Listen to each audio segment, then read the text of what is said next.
무리에서 놀다 나만 멀찍이 소외가 됐을 때, 이 팀으로 갈까 저 팀으로 갈까 고민하다 결국 아무 팀으로 가지 못하게 됐을 때 우린 이렇게 말합니다. 낙동강 오리알 됐네. 낙동강 오리알 됐다는 이 말은 과연 언제부터 쓰이게 된 것일까? 1950년 한국 전쟁 당시 낙동강을 사이에 두고 한국군과 북한군은 치열한 전투를 벌였습니다. 그때 낙동강을 넘어오던 북한군이 포탄과 총탄을 맞고 쓰러지는 모습을 보고 낙동강에 오리알이 떨어진다 라고 한 것이 낙동강 오리알의 유래가 된 것이라고 합니다. 이후 언젠가부터 낙동강 오리알은 외톨이나 왕따 같은 소외의 상징으로 쓰이기 시작했고, 낙동강 하면 자연스럽게 오리알부터 떠오르곤 했습니다. 그런데 실제로 낙동강에 커다란 오리알이 띄워진 곳이 있습니다. 바로 경상북도 상주시에 위치한 경천섬입니다. 상주의 경천섬 일대 낙동강 위에는 봄과 가을에 길이 19.5m, 높이 16.2m에 달하는 대형 오리와 오리알 4개를 형상화한 조형물이 설치되었습니다. 상주시가 그만큼 낙동강과 특별히 깊은 연관을 맺고 있기 때문입니다. 낙동강이라는 이름 자체가 상주의 옛 이름인 낙양에서 비롯된 것인데, 낙양의 동쪽에 와서 비로소 강다운 강이 되었다고 해서 낙동강이란 이름을 얻게 되었다고 합니다. 이렇게 낙동강과 인연이 깊은 도시 상주에서 특히 더 낙동강을 잘 볼 수 있는 곳이 경천섬입니다. 수도권의 한강, 호남권의 영산강, 그리고 충청권의 금강과 함께 대한민국을 대표하는 4대 강 중 하나인 낙동강은 영남권의 젖줄이자 남한에서 길이가 가장 긴 강입니다. 강원도 태백에서 시작돼 경북 봉화를 거쳐 안동과 예천, 그리고 상주를 지나 경남으로 흘러가는 낙동강. 굽이 남쪽으로 흐르던 낙동강은 상주에 들어서며 잠시 직선에 가깝게 흐르다 경천대 앞에서 한번 휙 굽고 다시 오상리 비봉산 아래에서 서쪽으로 크게 휙 휘어지는데, 이 과정에서 물살이 약한 강의 가운데에 모래나 흙이 점점 쌓이게 되었습니다. 그렇게 오랜 시간 동안 쌓인 모래나 흙이 경천섬이 된 것입니다. 낙동강 상주보 상류에 위치한 경천섬은 위아래로 길쭉한 나뭇잎 모양을 하고 있으며 면적은 약 20만 제곱미터 정도로 우리에겐 겨울 연가로 유명한 남이섬의 절반 정도의 크기라고 합니다. 낙동강의 특별한 지형과 오랜 시간 만들어낸 경천섬은 때론 인근 주민들이 이곳에서 무와 감자 같은 농작물을 키우며 사람들에게 먹거리를 주는 기특한 섬으로도 사랑을 받아왔습니다. 그런데 지난 2009년 4대강 사업으로 사라질 뻔한 위기를 맞기도 했던 경천섬. 다행히 상주시에서 경천섬을 관광자원화 시키겠다고 나섰고, 그렇게 자연이 만들어낸 경천섬을 지켜낼 수 있었다고 합니다. 감자와 물을 심던 경천섬의 밭은 숲과 동산이 되었으며 꽃과 나무가 가득한 수변 생태공원으로 재탄생했습니다. 경천섬은 봄이면 노란 유채꽃이 만개해 노란꽃 바다를 이루고, 가을에는 코스모스와 메밀꽃이 한가득 장관을 이루며 이미 많은 사람들 사이에선 핫플레이스로 꼽히고 있다고 합니다. 경천섬은 섬이지만 강 양쪽, 그러니까 동서로 다리를 놓아 쉽게 걸어 들어갈 수 있습니다. 섬의 서쪽인 상주시 도남동과 연결하는 범을교, 섬의 동쪽인 중동면 오상리와 연결하는 낙강교가 있기 때문입니다.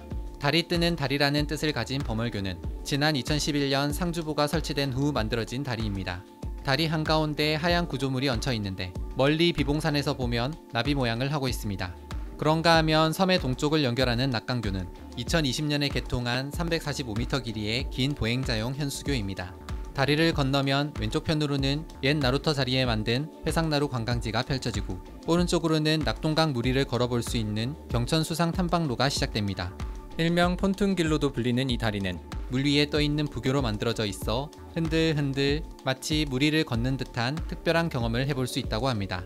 이 밖에도 경천섬을 가운데 두고 낙동강과 비봉산 일대를 걸으며 힐링할 수 있는 경천섬 강바람길 트레킹 코스 4개가 조성되어 있습니다. 특히 일몰 직전 해가 뉘엿뉘엿 질 때 경천섬을 찾으면 하늘은 물론 낙동강까지 주황빛으로 물든 환상의 풍경을 만끽할 수 있다고 합니다. 해가 지고 나면 경천섬 주변으로 또 하나의 놀라운 광경이 펼쳐집니다.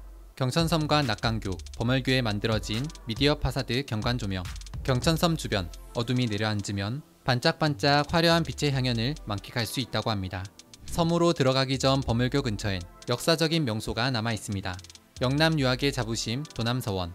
1606년 이 지역의 유림들이 힘을 모아 정몽주, 정여창, 김갱필, 이현저, 이왕 등 영남을 대표하는 유학자들의 학과 덕을 추모하기 위해 세운 서원이 바로 도남서원입니다.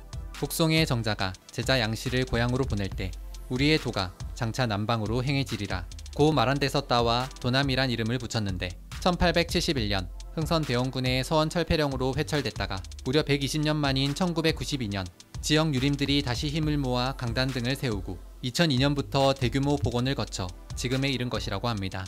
특히 도남서원 중앙의 정허루에 오르면 병풍처럼 펼쳐진 비봉산의 그림 같은 모습과 경천섬이 강물과 비슷한 높이로 찰랑거리는 색다른 광경을 볼 수도 있다고 합니다.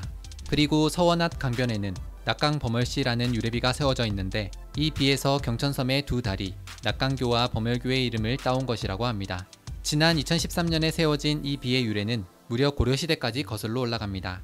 고려 명종 26년 최충원의 난이 일어나자 상주로 피신한 고려의 문신 이규보는 그 쓸쓸한 마음을 달래고자 달밤 낙동강에 배를 띄우고 시를 짓는 행사인 낙강 범주유를 시작하게 됐다고 합니다.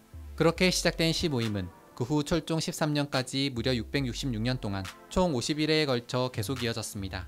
이외에도 경천섬 주변에는 낙동강 1300리 물길 중 제1경으로 꼽히는 경천대와 국립낙동강 생물자연관, 해상나루 관광지, 상주보 수상레저센터, 상주박물관, 상주자전거박물관, 국제승마장, 밀리터리 테마파크 등 다양한 볼거리와 즐길거리가 가득하다고 합니다.